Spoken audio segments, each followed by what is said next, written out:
Hello, everybody. My name is Laura Dewey, and I'm the president of the Detroit branch of Women's International League for Peace and Freedom.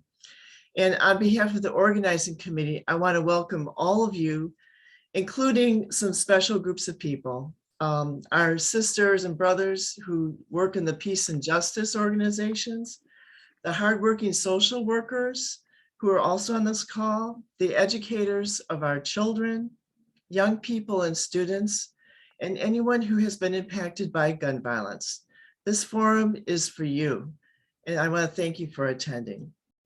Now, if you like, you can change your Zoom name to include your location. Be good to know where everybody's from. Or if you like, feel free to add your name in the chat, put in your location. If you want to add your organization or group, or even why you're here, you're welcome to do that. In fact, I'll probably change mine in a moment. Now, before we begin the meeting, I want to invite Barbara L. Jones, who will give us an acknowledgement of the land that we're standing on. Barbara is one of our panelists, and she works for the Center for Peace and Conflict Studies at Wayne State University. Hey, Barbara, please go ahead. Good evening, everyone. I am going to read our land acknowledgement. Wayne State University sits on the ancestral and traditional territory, Three Fires Confederacy, Ojibwe, Odawa, and the Potawatomi. Weeway Antonong is referred to as Detroit. We acknowledge these sovereign lands and the painful history of genocide and forced removal from this territory. Wayne State University affirms and respects Indigenous sovereignty and honor all tribes with connections to this land on which we reside. Thank you. Thank you very much, Barbara, for those beautiful words. Okay, before we begin, I just also want to thank our co-sponsors who helped to publicize our event. We had 6 of them: the Center for Peace and Conflict Studies at Wayne, the University of Michigan School Social Work Engage Program, Citizens for Peace, Southeast Michigan Jobs with Justice, Pax Christi, and Meta Peace Team. Now, our program will begin with remarks by State Senator Rosemary Bayer, and then we'll hear from 3 panelists. We'll have Q&A, and we'll talk about solutions, and then watch a brief video by Congresswoman Elissa Slotkin. Before we start, I'd like to tell you a little bit about WILPF. Women's International League was founded in 1915 when about 1,000 women gathered at The Hague in the Netherlands to seek an end to what we now call World War I. Back then they called it the Great War. And in the aftermath of that meeting, International WILPF was born, and Jane Addams was elected as its first president. Today, WILPF has over 40 sections throughout the world, and US WILPF has over 30 branches that work on a wide variety of issues such as disarmament, the environment, voting rights, food sovereignty, and more. So I invite you to learn a little bit more about our work by exploring our website. And I think Nicole's going to drop a link into the chat. So by way of introducing this whole problem, I want to just speak for a couple of minutes to give a little background. And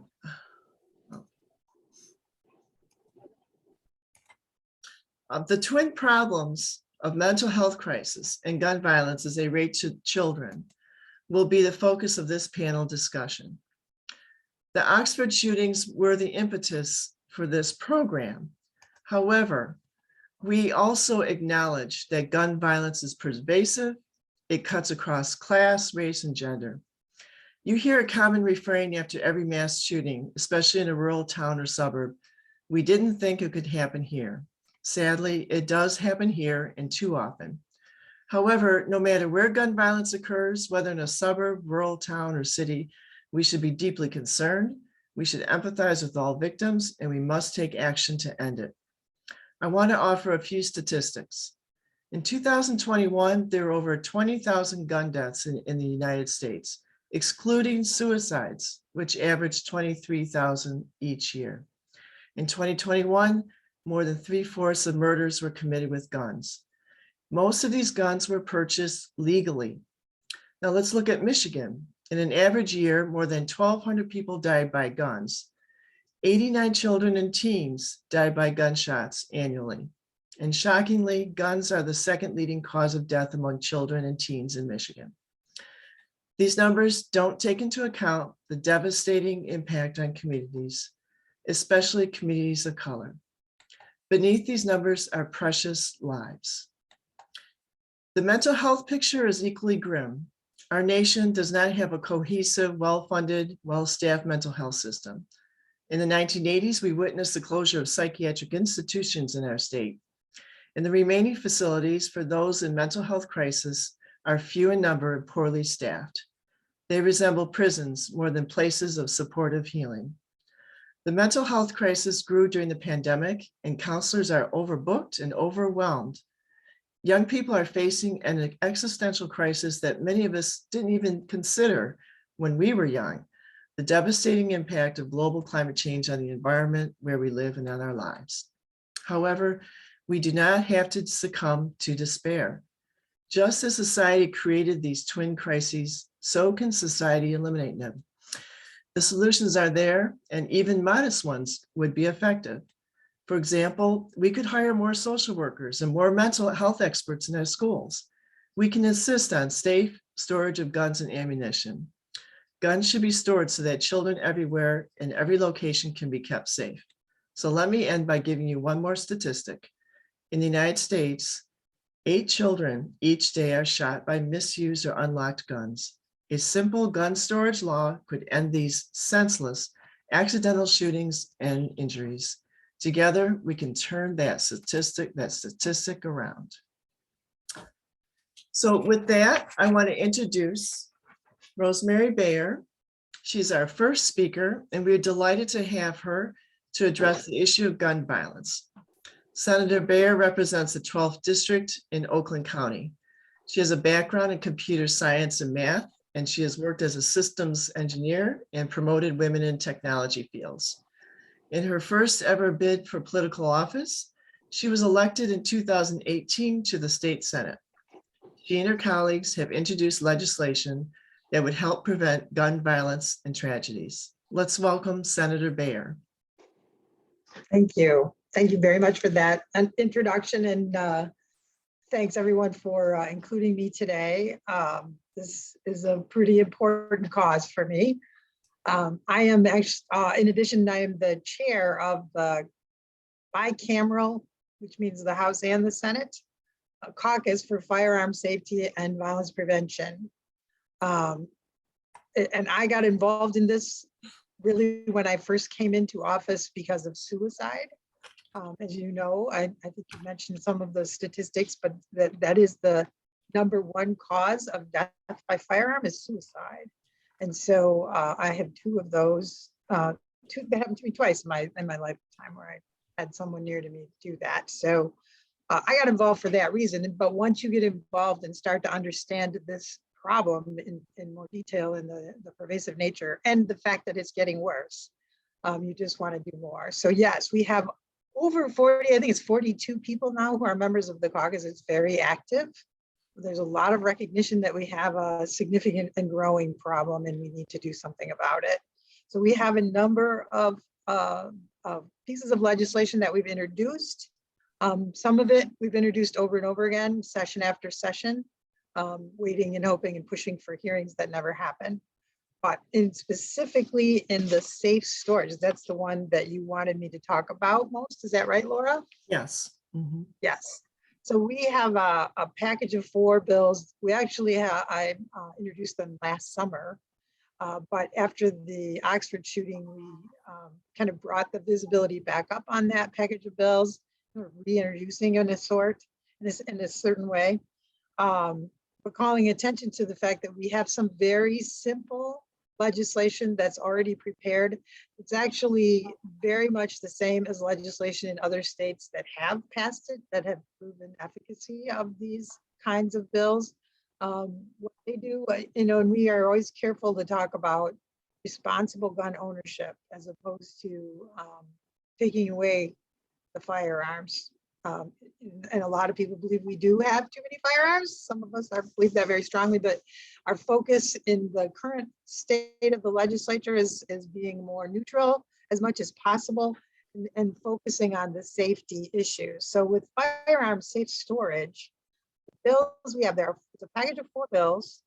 They do a couple of things primarily. They define what it means to be safely stored, and they define what the punishment is if you purchase a firearm, you have a firearm in your possession, and a minor gets a hold of the firearm and injures themselves or someone else. It's a felony. It's a 5-year felony. If there are other things that could happen, if they got a hold of the firearm and took it to school and waved it around, it's a misdemeanor. But if they use it, it's a felony. It also requires sellers to have purchasers of firearms to sign a document, very simple document that says, I understand that I will be held accountable if a minor gets a hold of this firearm and injures themselves or someone else. So because a big part of this, as Laura mentioned, a big part of this is accidents and, you know, the tragedy that you hear in the news all the time. A young child gets a hold of a gun that, for whatever reason, and hurts their sibling or shoots their sibling or someone else in the household. Happens altogether too often, and there's no excuse for that. So parents would be held accountable for those instances, but signing a piece of paper would at least force them to recognize that they are going to be held accountable. And it does have proven efficacy in other states. So we know that this kind of thing will work and will reduce both violence of children shooting or being shot, as well as suicides. So that's kind of the basics of this set of bills. Do you have specific questions about this? Do you want me to broaden the conversation, or what would you like to do? Well, we're going to have 3 panelists speak about the broader issues, but if you'd like to speak about 1 or 2 more aspects of the bills or how we can advocate for them. Okay. Oh yeah, that's right. That's what that would be very, that would be helpful. Yeah, that's good thinking. So if you are unfamiliar with the way the legislature works in Michigan, you know, I'm sure you all know that there's a House and a Senate. Everything that happens in the House and the Senate is defined by the majority leader. So in our case, in the Senate, we have a Republican majority. The majority leader defines the agenda, defines, you know, how much everybody gets in their budgets, defines what days of the week we meet, defines everything, including what bills get hearings, what bills get votes, gets called to the floor. So one of our biggest challenges in this space, even though the bills, and we have, I think, about 25, maybe 30 bills that we've already introduced, and probably 20 more that are being created, drafted now. We've never had a hearing on any of them, let alone a vote. And it's because of the majority party and their decision about what's important in our legislature. So as activists or as advocates, we really have been encouraging people to call their representatives, particularly if they're in the majority party, particularly if they will call the majority party leader in both the Senate and the Speaker of the House is also majority party is Republican. So we have on both sides a resistance to bringing up this issue and talking about any of these bills. But we are encouraging people to actually call, to write letters, to advocate, to have a hearing and show that it's important from a voter perspective that they take this issue up and do something about it. There are also, there's some other ways to get involved. There are multiple groups that are working on this. Nationally, you have probably heard about Giffords Law Center. They're a huge resource for us. Most of our legislation comes from assistance with Giffords. We also work with Brady's. Brady United is what that organization is called, from the Brady Act. And we work all the time with Moms Demand Action, who is the kind of the Michigan chapter of Everytown, which is the national organization. Those are all, and then there's a Student Demand Action chapter as well for Michigan. Those are all really, really good choices for people who want to be activists and get engaged. We also are encouraging people to talk to their school boards now. because we have this visibility right now on the issue at schools. Kids are afraid to go to school. Parents are afraid to send their kids to school. You talk to your school boards and recommend some possible changes at the school level, things that can be done, requesting parents to self-identify when there are firearms, so that if there are red flags, which by the way, we have a package of bills that will help with red flags. But if there is something that might make a administrator or a school counselor nervous, if they knew there was firearms available in the home, they might take a different direction, right? They might take a different kind of action. One of the interesting statistics is that parents, 75% of parents believe that their children don't know or are unaware that there are firearms in the house. It also, 75% of children know not only that there are firearms, but exactly where they are. So the parents are kind of out of touch. The kids definitely know where the guns are. Sometimes it happens when a visitor comes by. This just happened in Pontiac a week ago. A visitor had a handgun in his pocket, in his jacket pocket, took his coat off, hung it up, and the kid found it just like that and shot his sibling. So, I mean, just the dumbest things and just deadly things happen coming out of it. So this is the safe storage, very practical, very pragmatic. One would think, who could ever disagree with something so simple and fundamental? And the gun owners in Michigan agree with this legislation. The gun owners overwhelmingly, repeatedly, in every poll for a very long time, support this responsible gun ownership legislation, but we can't get hearings and we can't get votes.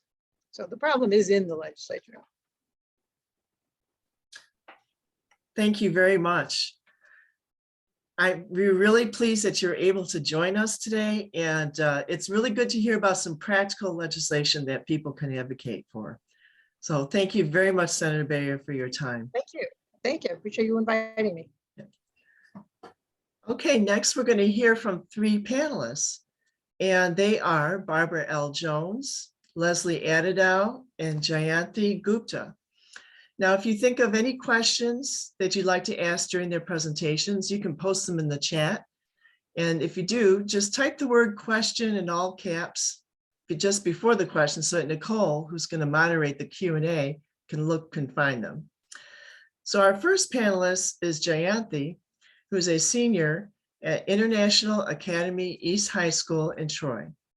She has been serving as the State Director of Michigan for March for Our Lives for the past 2 years, and she recently transferred over into the role of National Movement Organizer. As an intersectional organizer, she actively advocates for gun violence prevention through community-based work. For example, organizing the recent Stand with Oxford community healing event that she organized with her co-state director. Jayanti was recognized by the Brooklyn Kiwanis for her exemplary community service and was selected as one of 2 Michigan delegates for the United States Senate Youth Program, in which 104 high school students from across the US will experience the federal government in action. Welcome, Jayanti. Thank you so much for that wonderful introduction, Laura, and thank you so much for your wonderful speech, Senator Bayer. I am so honored to be speaking here today at this incredible panel as both a high school student and a gun violence prevention activist. As Laura mentioned, I work as an organizer at March for Our Lives. March for Our Lives is a youth-led movement founded after the tragic Marjory Stoneman Douglas High School shooting. As an organization, we are dedicated to promoting civic engagement, education, and direct action led by young people to eliminate the epidemic of gun violence. I joined March for Our Lives with a mission to protect myself, my loved ones, and the young people of this country from gun violence. On the day-to-day, this consists of organizing other activists. We walk out of class, we sign petitions, rally outside of politicians' offices, pleading with them to protect us.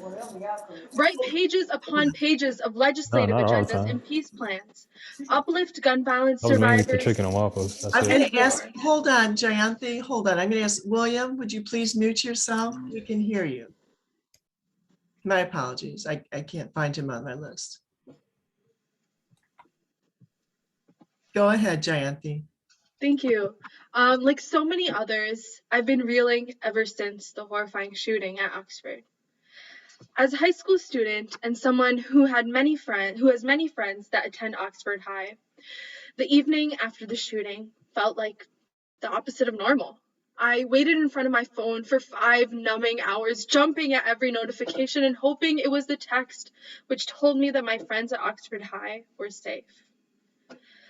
That night and the next morning were then spent texting and calling my peers and urging them not to go to school in light of the copycat shooter and threats that my school district, along with over 100 schools across Michigan, were receiving. However, it wasn't until 4 days later in class that I truly felt the terrifying reality of the situation. 4 innocent children between the ages of 14 and 17 were no longer with us because of senseless gun violence, and 7 more were injured, and my school was next. I rushed to my counselor's office, and she met me with an abundance of love and support, helping me understand the range of emotions I was feeling: guilt, anger, helplessness. She expressed her own stress she felt as a high school counselor in America. It's so terrifying to think that one day I might have to tell students to jump out of a window and run for their lives, she told me with tears in her eyes. School should be a safe place to learn, not fear for our lives. The shooting at Oxford was the 20th shooting since we've returned to class this fall. Each day, about 100 people across the country are shot and killed. If there ever was a clear evidence of a nation in crisis and an utter failure to contain gun violence, this is it. My first thought after the shooting was guilt. Though I'm a teenager, I felt guilty for not having done more to prevent it. For every loss to gun violence, I couldn't help but feel a sense of responsibility. I could have organized more, lobbied more, protested more. This shouldn't be what a teenager has to think about. This shouldn't be my or any other young person's responsibility. But that choice has been stolen from us. Our leaders have failed us. From conversations with the Oxford community, one thing stood out: mental health support and community healing. So I call upon our leaders to offer that support, and I urge you all to seek it out. But thoughts and prayers are not enough. We cannot sit still any longer. If we do nothing, nothing will change. Our politicians are signing our death warrants. We have voted, we have organized, we have cried for help. It's time for our leaders to take concrete action to protect our lives. Our schools must be safe places to learn. But we are using the very textbooks and pencils that should be teaching us the beauty of learning as weapons of self-preservation at a moment's notice. As an organization, March for Our Lives Michigan is using this time to organize as a community. After the shooting, we started organizing a community healing event held in Oxford, Michigan, to build community and validate experiences. We had incredible speakers ranging from gun violence survivors who had traveled from other states to be with us, Oxford students, parents, and teachers, all of whom shared their experiences, poetry, and songs. We also had mental health resources and activities courtesy of Wayne State University's FamLab, and over 1,000 meals donated from the World Central Kitchen for all attending. While continuing to support the Oxford community, we are also emphasizing the importance and relevance of young voices in this movement by speaking at events such as this one, recording podcasts, being interviewed by various news sources ranging from the Detroit News to Fox 2 News, and writing an op-ed. A big part of that is also getting young people involved in legislative changes and holding those that represent us accountable. For that reason, my co-director and I are co-leading a lobby day happening next month alongside Senator Baer, who spoke earlier today, to pass sensible gun violence prevention legislation. We are working with Oxford students as well as young people across the country. So if any young people are interested in lobbying with us, please have them reach out to us through Instagram or email, and we'd be more than happy to help uplift their voices. With that being said, I call upon people everywhere to take action. Start having conversations surrounding gun violence prevention with your family and friends. If you're able to donate to survivors and their victims' families.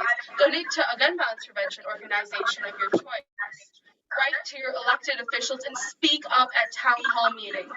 No matter what, just do something. Our leaders have failed us, and so we're left wondering, who will be next? We can't afford to wait and find out. Thank you very much for those moving remarks. I apologize for the reverb we're getting here. I'm not sure what the cause is. Okay. It's because people have their mics on. If you're not, you should be muted.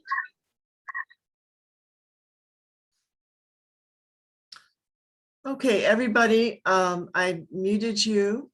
So there goes the reverb. And now I'm going to ask Leslie to unmute herself.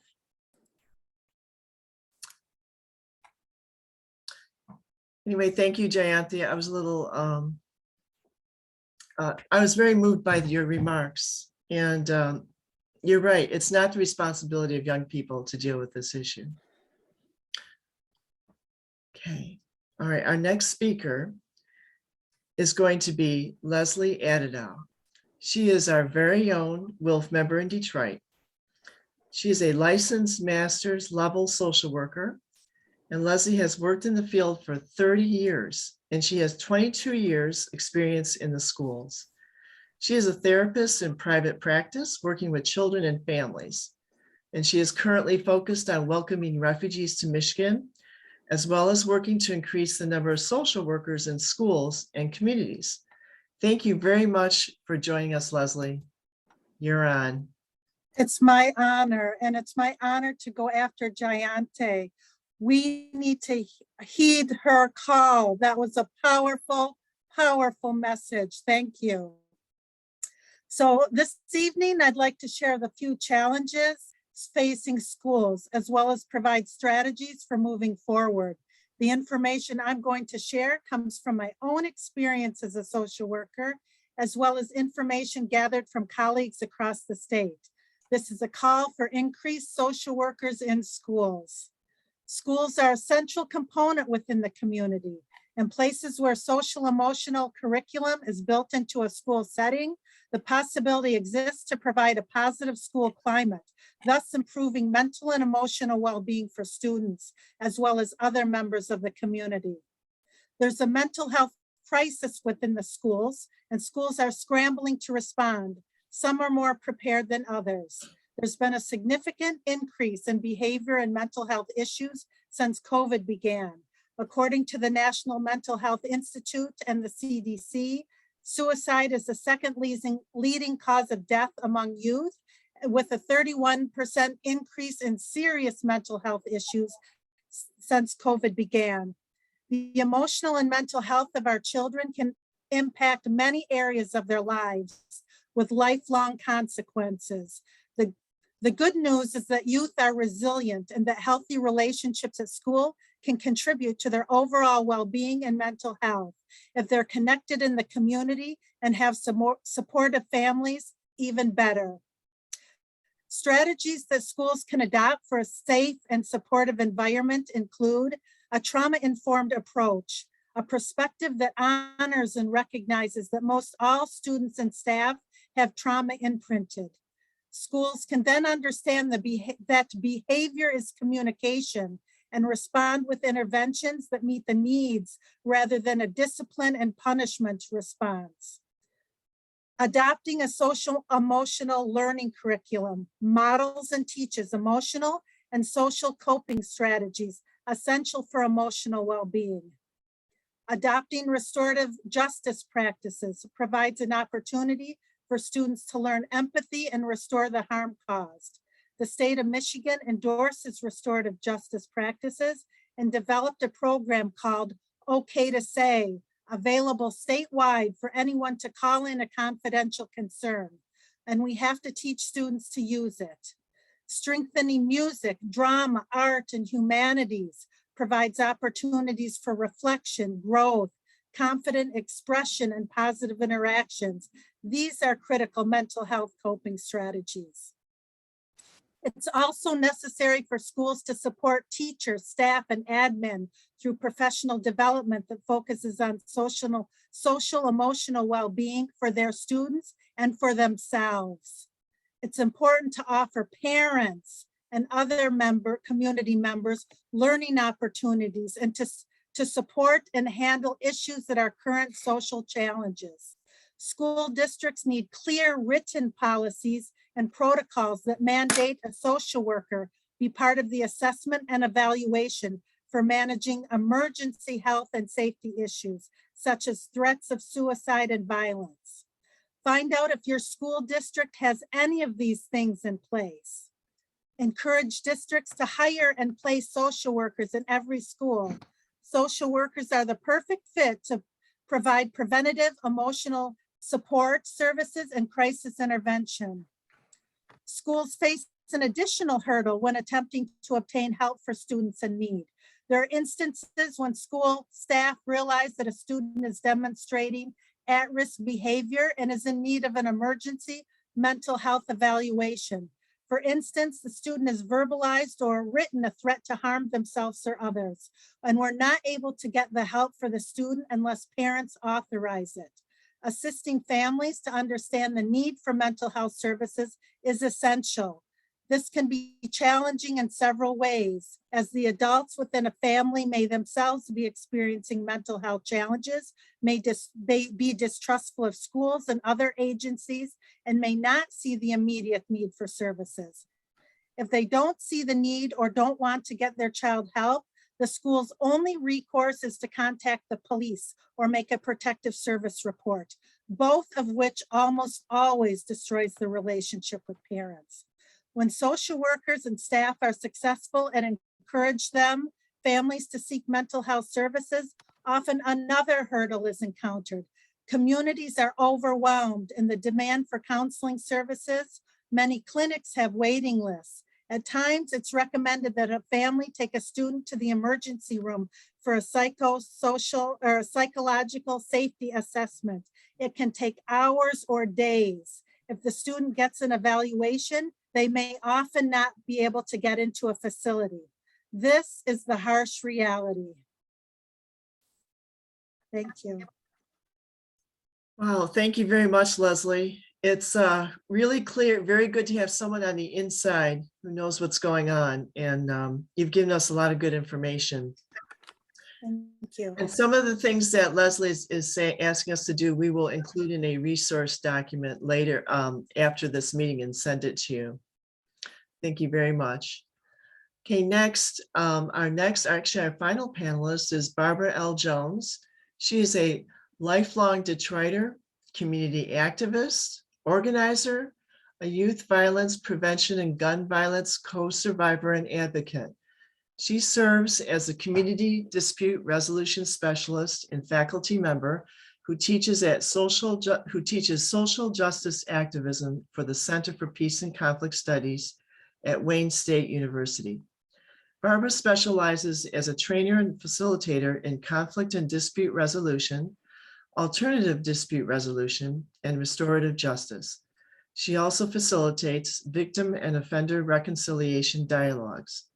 Barbara has a Bachelor of Science in Mass Communications from Rochester University, a Master of Arts in Conflict and Dispute Resolution, and a graduate certificate in Peace and Security Studies from Wayne State University. Welcome, Barbara. Thank you for that introduction, Laura. Thank you to WILPF. Thank you, Senator Bear.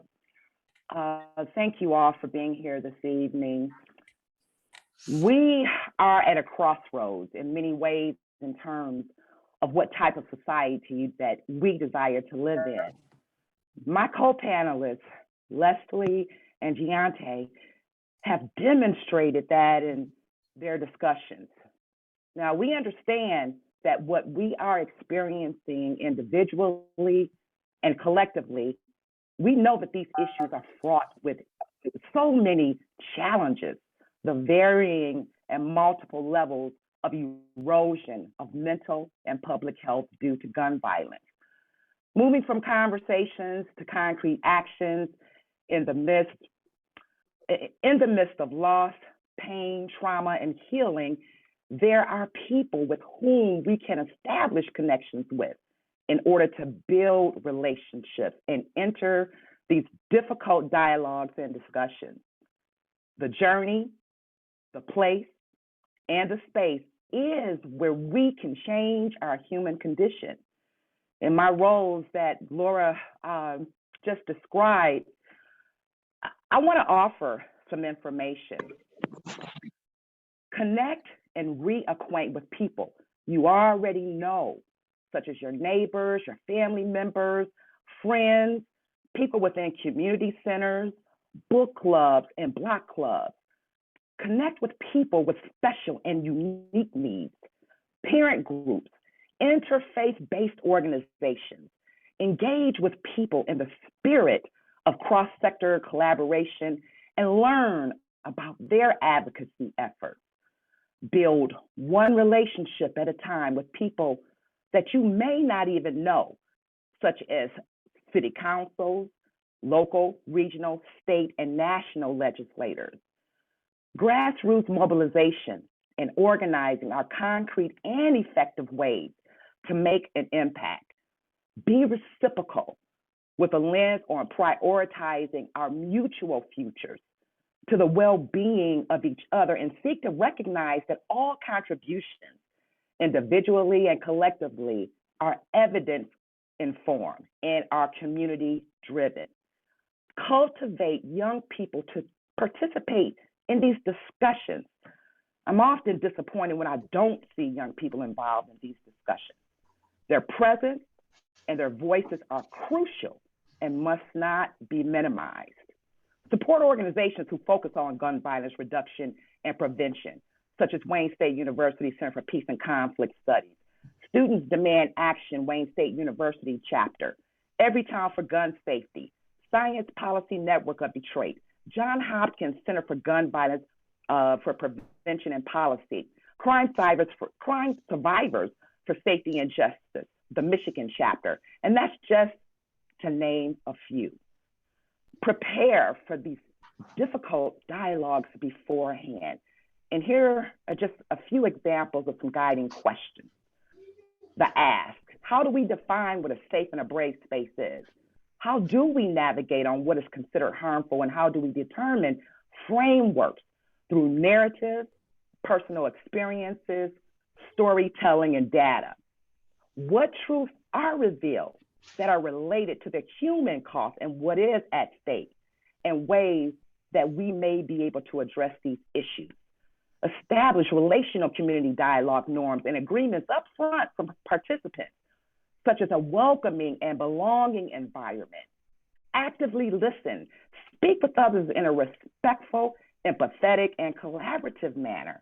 Speak from the I perspective. Avoid speaking for others by using we, us, them, or they. Suspend judgments and generalizations. Share, even if you don't have the right words. Allow others to be unpolished in their speaking when talking about these issues. And if you're unsure of their meaning, ask for clarification. It's critical to seek first to understand.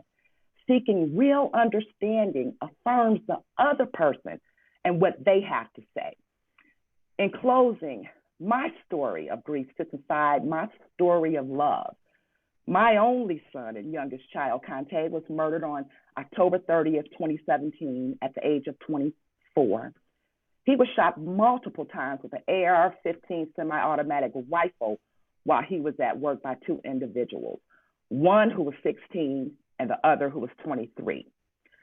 Bearing witness to the loss of children and youth is the most traumatic forms of violence one can experience due to gun violence. Bodies of research and evidence support these findings, and it was discussed earlier. My heart is with all of the parents, the families, and the entire community of grievers of the Oxford school shooting. And I stand alongside you all. A quote that I consider transformational that I would like to leave with you all It's from the Truth and Reconciliation Commission of Canada. By listening to your story, my story can change. By listening to your story, I can change. Thank you. Wow, thank you, Barbara. That was very powerful. And it was a good reminder about how political activism is so personal, and it's not just about organizations, but connecting with each other. So thank you very much for that. Right now, we're going to move into a short section where we're going to ask the participant, the panelists, if they'd like to comment on each other's presentations or ask questions of each other. This will be for about 5 minutes. So Leslie, Jayanti, or Barbara, do you have any comments or questions? I just really want to thank Barbara for being so courageous, and brave to share that story. Thank you, Leslie. Thank you. Jayanti, I'm so full with everything that you share with all of us. I do have a question. What are 2 things and of support that you need, your generation needs from us? Okay. Address these things. Well, thank you so much for sharing your story. That was so powerful and so moving. And I think in terms of young people, I cannot speak for all young people, but just based off of my experiences and the young people that I've talked to, but just over the past few years as a gun violence prevention activist, and after, the recent Oxford shooting, what we need the most is support and validation. It's so difficult living in a world where we're scared that we're going to be the next school. We're scared for our lives in a place that's supposed to be our safe place, in a place where we're just supposed to, learn, where we're just supposed to follow our passions, learn and develop our passions. Instead, we're scared for our lives. So I think the most important thing that we need is for our emotions and experiences to be validated and uplifted, and for them to be recognized by legislators. Legislators don't just represent older folks, they also represent young people. So it's important to take our experiences and implement that into legislation. Is there anything the school can do to help you feel safer at school besides passing gun laws? Yeah, for sure. I think the biggest thing that I've once again just heard from other folks and seen in my experiences is that counselor and mental health support. After, I talked about this in my speech, but after the shooting, it was really difficult for me to process, because I felt responsible in a way. I felt that I could have done more to prevent that shooting, which, looking back, I should have never felt like that. But it wasn't just me, that felt like that. It was countless other gun violence prevention organizers, young people that felt like they could have done more, that they could have prevented that, and that's simply not fair. So having that support was really, really helpful. Counselors are really helpful.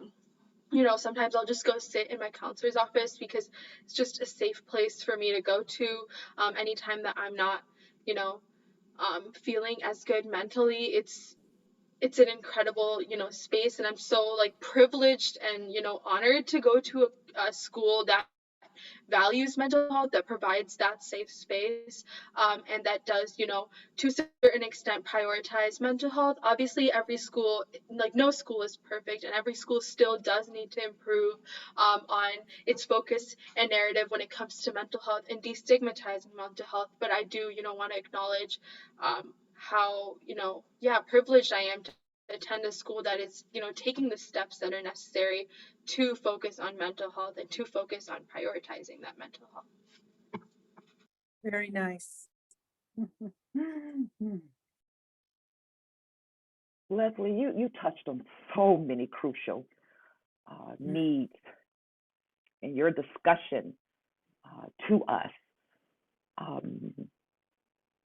What are some of the roadblocks that you're faced with in your day-to-day that experiences that the community just does not see?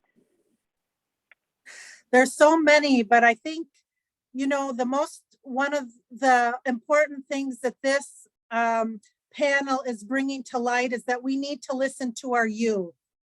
And I wish that we had a way in the schools, we have a top-down model, and we don't often have the opportunity or the structure to listen to students or to promote student-led groups as much as I'd like to see that happening.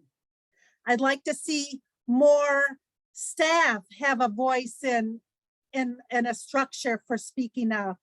And, but especially I'd like to be able to support youth and listening to them and being able to participate so that they can guide us. That's a great question. And Barbara, you bring such an essential, my mentor said, the most powerful thing we have is our power of communication skills with others. And you highlight that.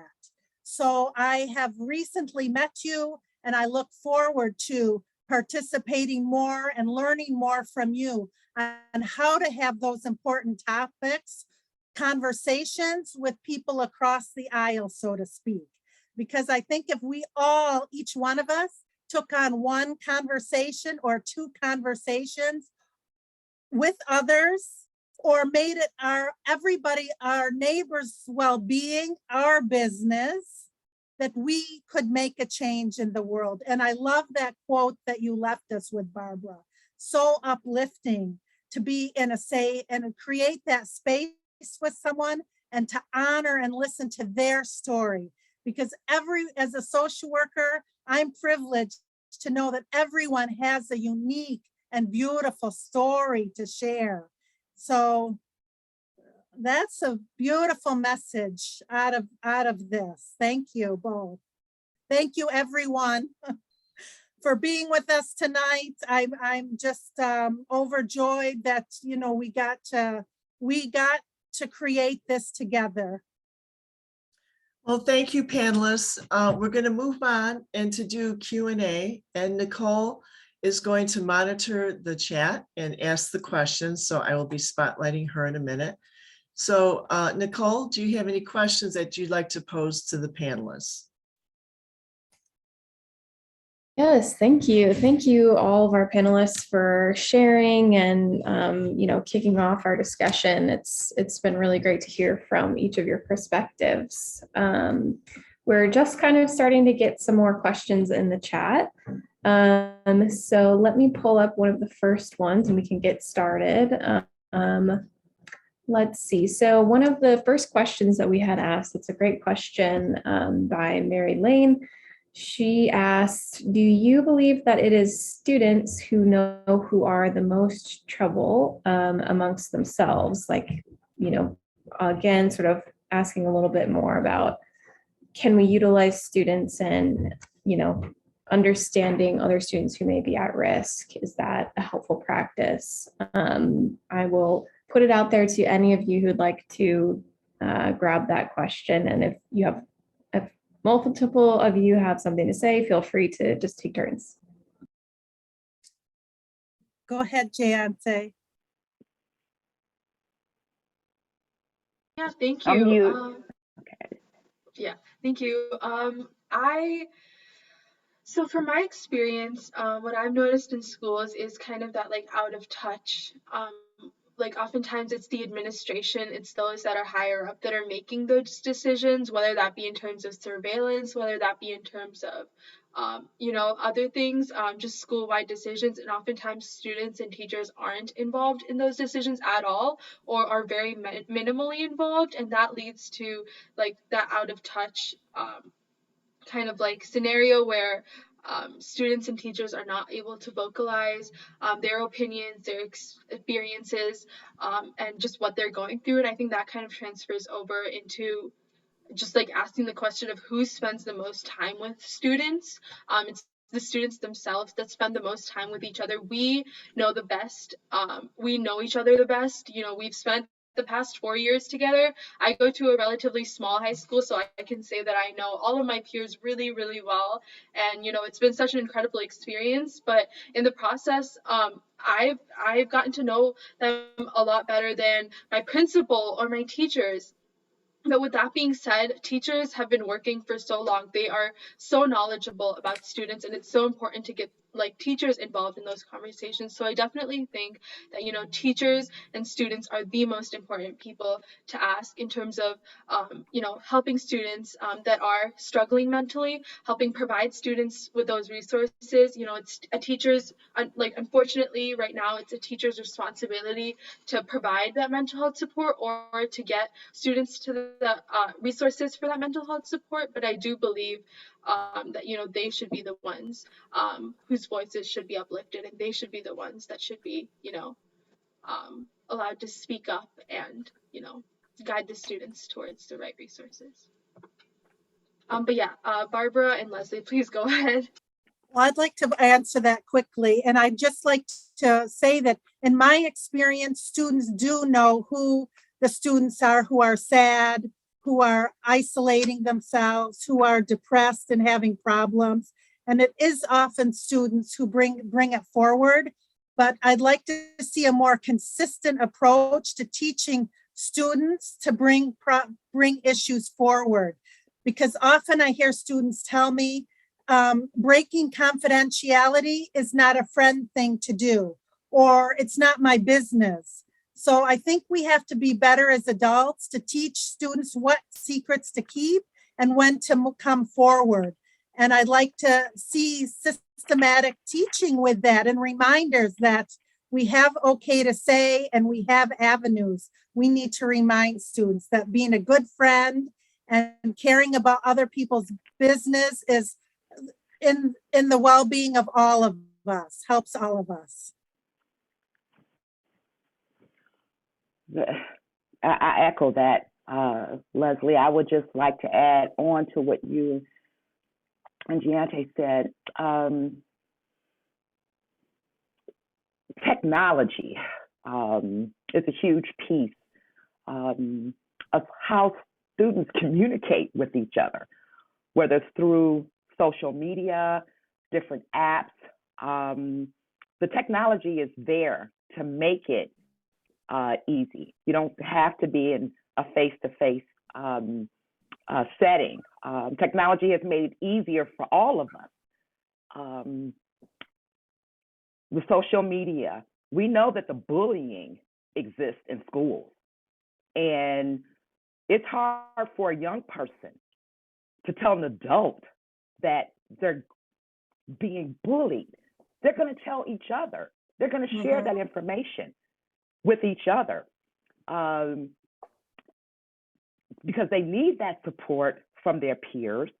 And I believe in peer-to-peer support. I don't know whether it was you, Leslie, or Jayanti, that said student-led. We're not giving enough. And I'm an educator, but I'm also a mother too. But when it comes to teaching and training and coaching and mentoring student-led groups, we need more of that. And that was mentioned in this conversation. And building that trusting relationship with teachers, social workers, faculty, every person that a student has contact with as well. Because a lot of times the parents are the last ones to know. That information, you know, is relayed to us, and not only are we in shock, and I got my parent hat on all the time, we may feel, what did we miss? How could we have not noticed it? Technology, the pandemic, responsibilities, work. I mean, so many things kind of take us out, of that. And I think we need to get better with that, and bring on people that can help support the wraparound. The wraparound is a huge factor, and that's just not. That just doesn't exist right now. Wonderful. Thank you all for your comments on that. Super helpful, and great to get each of your differing perspectives on that. We're getting lots of questions in the chat. So next one that I would love to pose to you all is, how do we advocate for not only more mental health professionals in our schools, but also get well-qualified counselors, social workers, and psychologists? And I think this also kind of leans into the question of asking a little bit more of, how do parents or community leaders advocate for their students, and how do they do that with the administration or parent-teacher boards? How all of those things kind of work together to address having more mental health professionals and qualified mental health professionals in schools? I think parents need to ask their school boards. They could write a letter to the state superintendent of schools and continue to ask legislators. Thank you. That's great. Thank you. I think a big thing is also destigmatizing mental health. Mental health in schools and society in general is not regarded as something that should be openly talked about, something that I guess I can speak for my family, something that's not oftentimes openly shared between family members because of that stigma. And I'm not alone in this. A lot of my peers don't feel comfortable sharing with their parents, sharing with their teachers, just sharing in general how they're feeling, or talking to anyone, or like getting that help, getting mental health resources. So an important part of that is to incorporate mental health education within schools, is to have teachers and counselors and administrators work in schools to destigmatize mental health, because that's the only way that future generations are going to feel comfortable sharing, and are going to feel comfortable getting those mental health resources, especially when they're necessary, and especially after experiences like the Oxford shooting.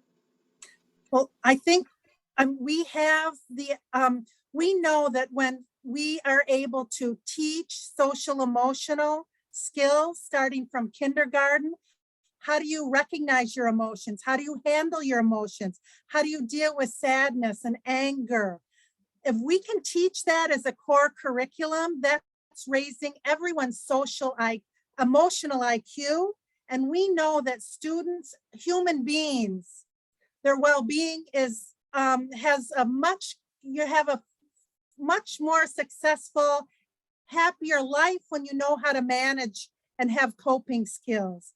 And as adults, we need to start teaching that from kindergarten and have that provided through school, so that we don't have these mental health issues, that we know how to use art and drama and music as coping skills, and we learn how to move the feelings out so that we grieve in a very healthy way, and we have talk and support each other. I love hearing that there's talking circles and buddy programs and more peer groups to have that support. We need to embed more support, is my idea.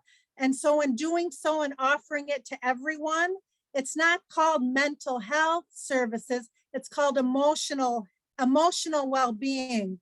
I was happy the governor recognizes that emotional well-being is just as important as physical well-being. We're all connected, mind, body, and spirit, and we know that now. I believe the teachers have been sounding the alarm for a long time now. um, the collaborative partnership between parents and teachers.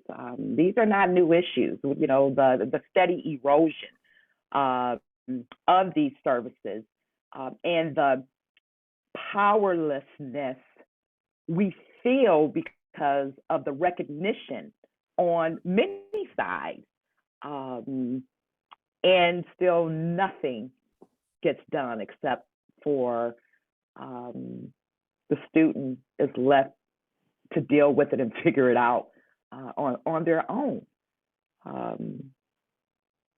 And to address what you just said, Leslie,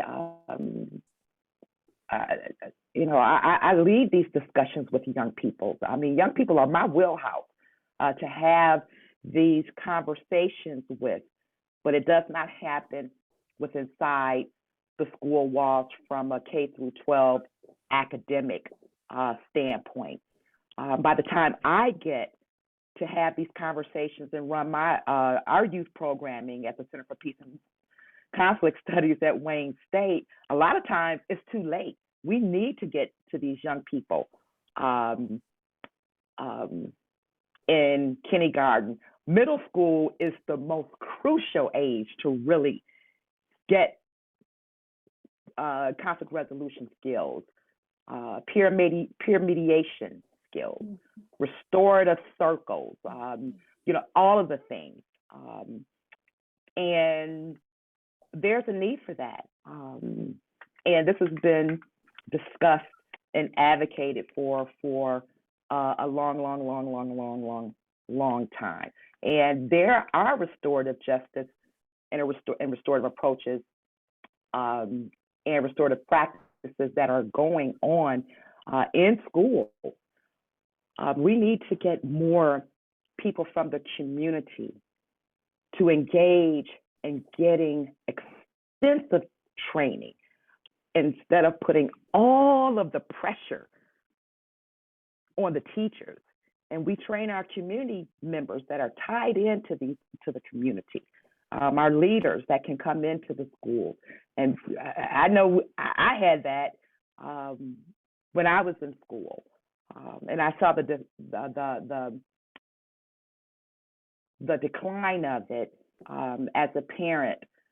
My son was a part of the developmental disability community as well. I had to parent my son differently, as well as asking and begging for support to manage all of these things. And that collaborative partnership, parent-teacher partnership, is crucial with the student involved, sitting in the room, instead of the parent and the teacher and the student is just sitting in an office or in detention somewhere. There's so many things that we can do, so many things. But we need the resources and the finances and the support and the bills and the legislation in order to do it. We need the priorities to do it.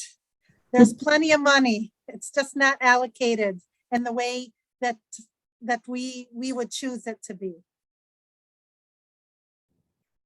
Yeah, absolutely. Yeah, you have to take a holistic view. It's not only just an issue with the schools, but it's also with the wider community as well, and the way that people think about things just in general. I really appreciate those comments. Laura, how much more time do we have? We've got a lot of questions, so I'd like to. I was just gonna message you, but I was gonna wait till you ask the next question. But we have 5 more minutes for questions. Okay. All right. So we'll probably be able to get just one more question in, and this has come up a few times, it seems. So, posing the question of kind of, again, talking about the wider community, how can we bring people into the conversation that are not willing to have it? So again, sort of disagreements around mental health, gun rights, all of those sorts of things. How do we start just in our own lives actively being peace builders and going out and talking about these things with people who have a hard time talking about them or maybe disagree with us. Curious your opinions and thoughts.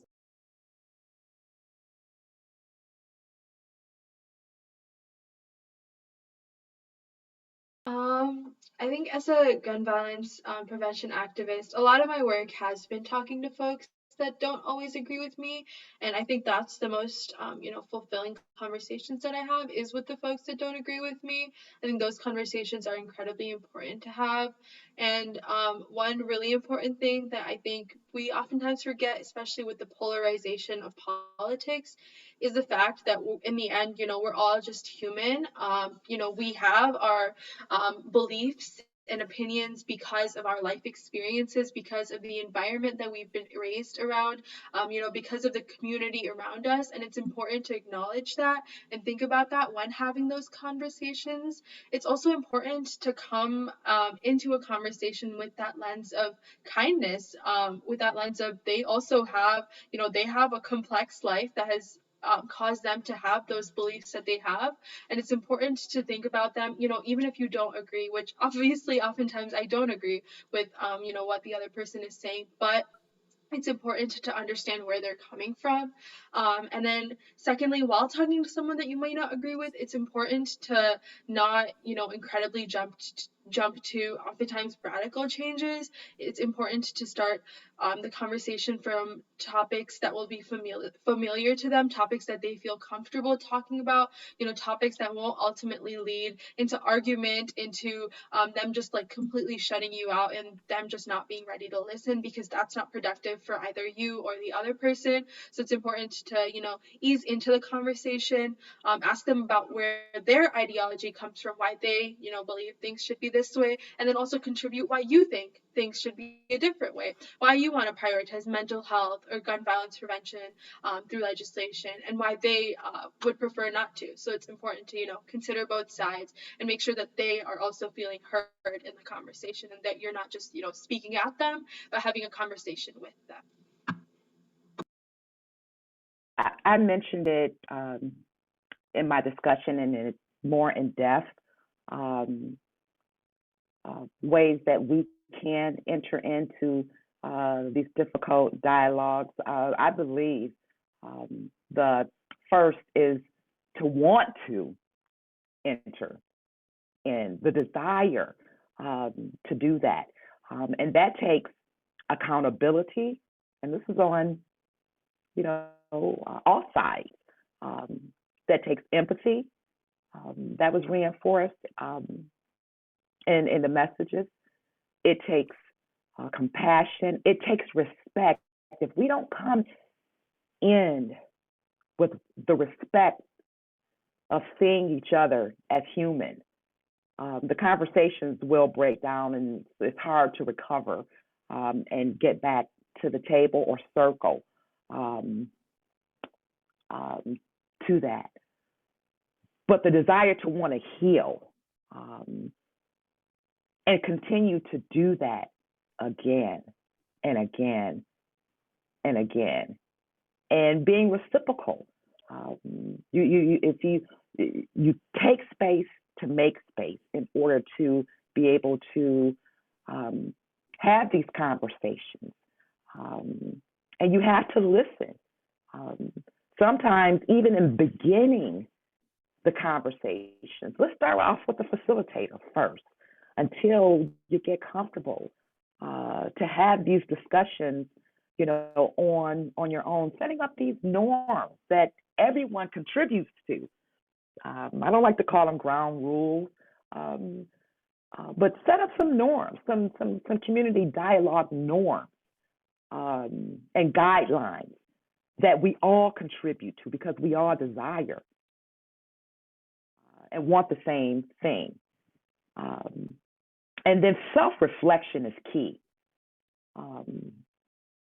Self-reflection is paramount. How can you want to seek to understand if you don't self-reflect yourself on different aspects of these conversations? there are tools for this, but it starts with us, and our inner desire to want to do this and not abandon these conversations, even if they go sideways. Taking a step back, getting some self-care, breathing, taking a break.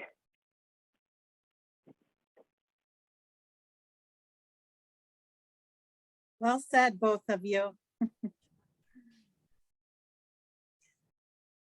Awesome. Yeah, thank you so much for sharing your thoughts on that and how to get other people engaged and how we approach people who maybe will think differently than we do. I know that we are out of time for questions. So before I pass it back to Laura, panelists, if you would like, there are still lots of questions in the chat.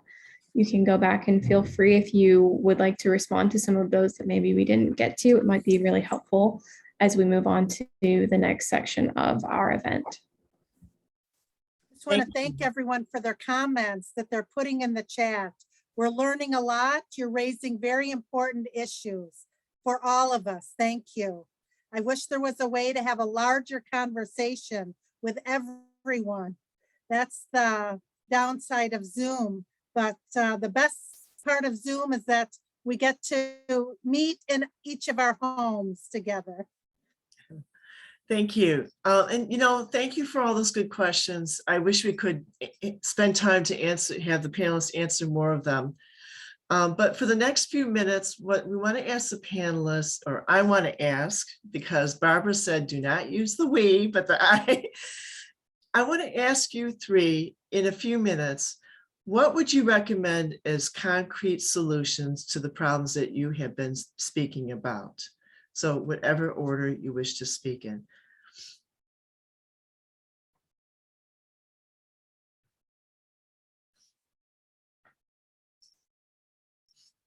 Leslie, you're muted. I can start. I just want to recap some of the things I talked about. I discussed the strategies that schools can adopt to help students build relationships and develop a sense of connectedness and to support emotional and mental well-being of students, staff, and families.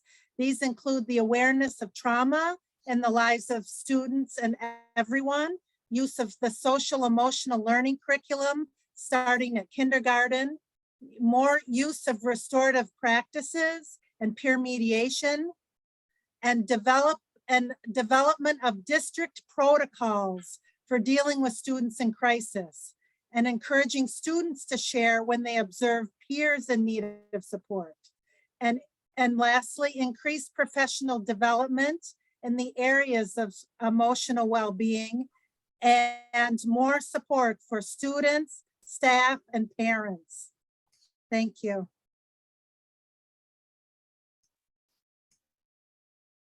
Just off for one thing, there's many more, but I want to urge our lawmakers. Barbara, can you speak a little closer to your mic? Thank you. Okay. Instead of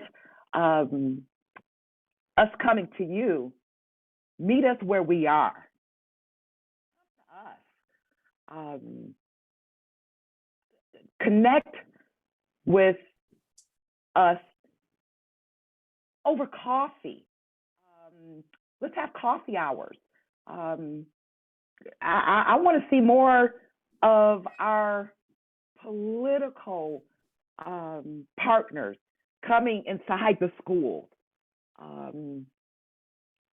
Engaging with our students as it relates to the issues related to gun violence. Because we have the support and we have young people that are ready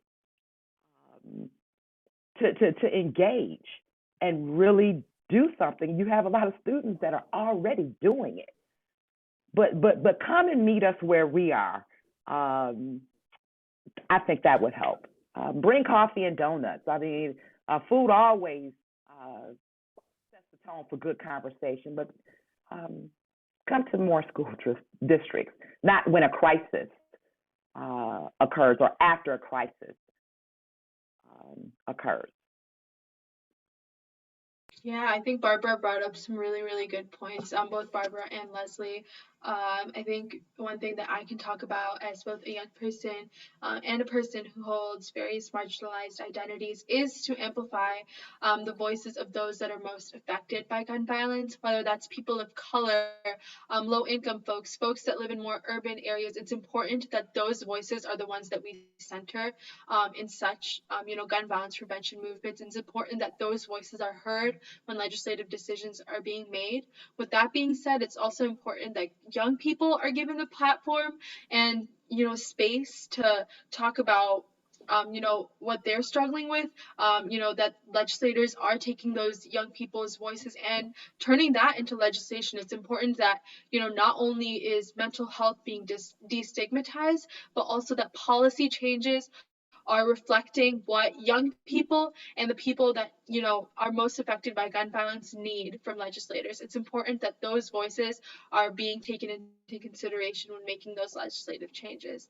Secondly, I talked about this, earlier, which is destigmatizing mental health and making mental health more accessible, because oftentimes what happens is those that hold a lot of privilege, those that have the money, have the resources, are the ones to receive the mental health services, but those that need it the most oftentimes don't receive that mental health service because they don't have the resources at their school, they don't have the money to afford going to therapy, the money to afford seeking counseling, but those people are oftentimes the ones that need the most, support. So it's important to make that support more accessible for everyone, and to make sure that, and the only way that's going to happen is through both destigmatization, but also legislation being passed, and us as a community working to actively make that mental health support and make that support for young people more accessible.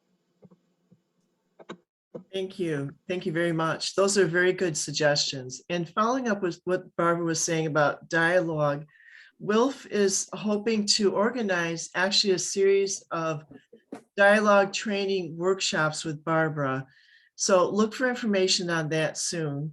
We want to hold dialogues where we learn how to talk to other people across that divide, across that partisan divide. And so we will be organizing those shortly. You'll be getting information on that. Okay, before we close out the program, before we wrap up, I'd like to share some remarks by Representative Elissa Slotkin from the 8th Congressional District. She is proposing legislation to promote safe storage of guns on the national level. This is about a 6 or 7 minute video.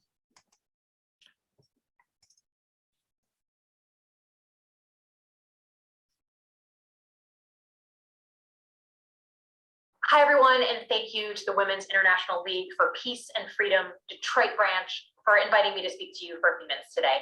I am Congresswoman Elissa Slotkin, and I represent Michigan's 8th District, so from Lansing all the way to Rochester Hills, including Oxford, Michigan, and that's what I represent in the U.S. Congress. Today, you all have come together to talk about two extremely important topics: mental health and gun safety, both of which are top of mind for me and so many other Michiganders after the tragic shooting at Oxford High School just a month and a half ago. As you know, on November 30th, 2021, a 15-year-old walked into Oxford High School and took the lives of 4 of his fellow students: Hannah St. Juliana, Madison Baldwin, Tate Meir, and Justin Schilling. 4 young Michiganders with their entire lives ahead of them. As I've continued to reflect on what happened in Oxford, I thought a great deal about the sacrifices we ask our kids to make and the burdens we expect them to bear. We are all exhausted seeing fleeing students, panicked parents, and bewildered teachers. Seeing those images once again, but this time in our own community, makes this pain so much sharper. The reality that we have to face is that we're failing our kids, not just failing to keep them safe, but failing to set an example. Our daily rhetoric continues to deteriorate. Threats of violence are commonplace. As someone who worked alongside the military for many, many years, I was taught that leadership climate is set from the top, that the leadership style you use in your own life will be internalized by those you lead. It will become the standard, and nowhere is that more clear than with our kids. The hard truth is that violence, including gun violence, has become normal. People do it online, in neighborhood forums, at school board meetings, at hospitals, and even on the steps of the US Capitol, like it's nothing at all, like it's somehow part of their freedom of speech. But it is not. At the end of last year, we saw over 60 school districts across our state cancel school out of an abundance of caution due to copycat shooting threats. Most of these threats were not deemed credible, but they terrorized communities, parents, and students who were already on edge. Threatening other people is where your freedom of speech ends. But how are our kids to understand that? How are they to rationalize the lessons they learned in kindergarten, to treat others as you would like to be treated, if they see adults demonstrating the opposite? That vitriol has taken hold in the roots of our community. Not a day goes by that I don't hear about it. And our kids are watching our every move. Now, there were some basic facts about what happened in Oxford that simply can't be swept under the rug. A deadly weapon, purchased legally, fell into the hands of a 15-year-old child. I come from a family of gun owners. I was trained to carry 2 different firearms on my person at all times during 3 tours in Iraq with the CIA. But if a 15-year-old boy can get a hold of a weapon purchased by his father on a Friday and use it to terrorize and murder his classmates on a Tuesday, something in our country is horribly wrong. So where do we go from here? I think the best way to address this problem falls into 2 buckets: changing our laws and changing the culture our kids are growing up in. A few weeks ago, I unveiled the Safe Gun, Safe Kids Act. This bill was built on good work that others have done both here in the state of Michigan and at the federal level. It would require gun owners to responsibly store their firearms when they reasonably can expect that children are present, and hold them responsible for the consequences if they fail to do so. I introduced this bill in the hopes that it can prevent other American towns from experiencing what Oxford has endured. This isn't about taking away anyone's guns. It's not about how you purchase guns. It's about responsible gun ownership and keeping our kids safe. State Senator Rosemary has a similar bill in the Michigan legislature that addresses this issue at the state level. I modeled my bill on a version of that bill. My best advice is to reach out to your federal representatives in Congress, if it's not me, and your representatives in the Michigan State Senate or the House to register your support for both bills. They're going to need help in order to move in our legislature. So I encourage you to reach out to your local representatives and urge them to co-sponsor and get on those bills. When it comes to changing the tone and culture of our country right now, I think the tragedy in Oxford also made clear that we are in desperate need of mental health support for our young people, but also for everybody, especially teachers, first responders, and healthcare workers. Across the country, we had a crisis with mental health before COVID, but this pandemic made it much more intense. And a tragedy like this exposes all the holes in the services that we need for our communities. And we have to address this head on. Services and providers are scarce. There is not enough funding for these essential mental health resources, and we are in no way meeting the need, especially in the wake of COVID. Our children are using violence, contemplating suicide, and generally struggling, and we must acknowledge that and provide the resources for our communities to manage the demand. My team and I have been working with local leaders and first responders in Oxford and in the nearby surrounding areas. We've been coordinating with the Department of Justice and the Department of Education to secure funding and resources for Oxford schools for mental health. Now, a lot of work expanding mental health resources happens again at the state level. So I really encourage you to reach out to your state representatives, your senators, and encourage them to support every effort to get our communities more mental health resources. We need to really take a very clear-eyed look at how thin our mental health structure is across the state. We need to push our legislators to do something about that sort of strategically. It's going to take that real strategic or systematic approach to address the most immediate mental health needs in our communities, as well as to make the long-term investments in the mental health infrastructure that we need. Whether we like it or not, Oxford will be a town our kids read about, joining a long, long list of cities that have become synonymous with some of the greatest tragedies our country has ever seen. I'm focused on what we need to do going forward. Oxford is still recovering from this tragedy, but what we all want is to figure out what the next steps are. How do we turn this into something that's meaningful and not just another city added to a growing list of tragedies? I've seen an extraordinary outpouring from the Oxford community and the surrounding communities. It's been incredible to witness the ways in which people are lifting each other up. So like I said, there is work to be done at the federal, state, and local level, and I know each person watching today is committed to that work. We all want the kind of world where our kids can just go to school and be kids. Thank you again for having me just be a part of this conversation. Thank you for being engaged. Thank you for caring about your community and your country.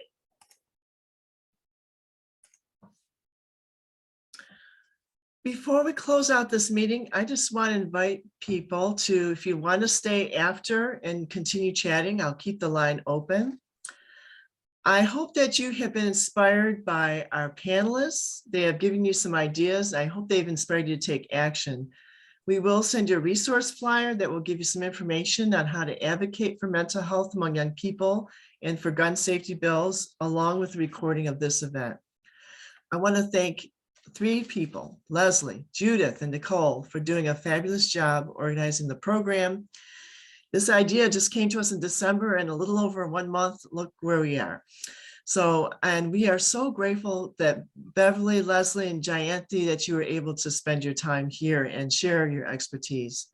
And of course, we thank Rosemary Bayer and Elissa Slotkin for being here present, either in video or in person. Thanks go to our co-sponsors for helping to spread the word and make this a successful event. But the biggest thank you is to you, the attendees.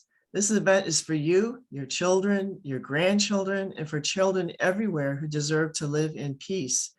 I hope we've inspired you to talk to your friends and families, to advocate for solutions, and to contact your elected officials. We know the solution is out there, and part of the solution is every one of us. So thank you and have a good evening. Good night, everybody.